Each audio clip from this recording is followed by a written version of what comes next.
You've moved up the ranks over the past 20 years, going from the technician all the way to a manager at a very, very well-known company now, which kind of leads me and us into this first topic around like leadership, culture, and also org structure and design.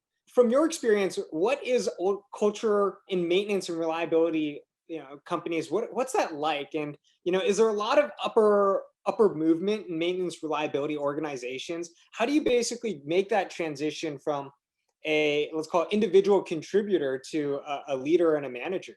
One, it's the culture of the company that you're at or the organization you're in. And a lot of it's also the ability or really the drive of the individual and how they can meet up and help that individual with whatever their career aspirations are, right?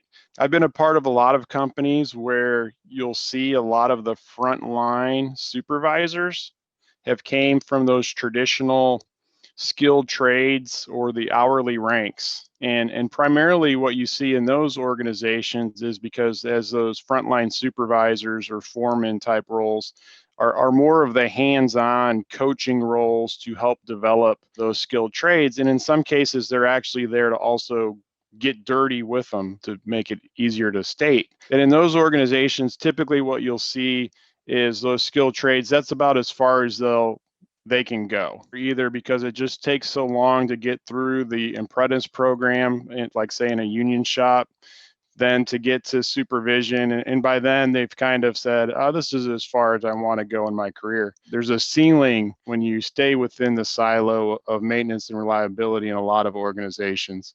And if you want to kind of progress, you almost have to go a little bit horizontal and get into maybe more the production and operation side. And that also helps you keep balance. You can see both sides of the story. There's another hurdle that's out there in certain industries that I've seen too.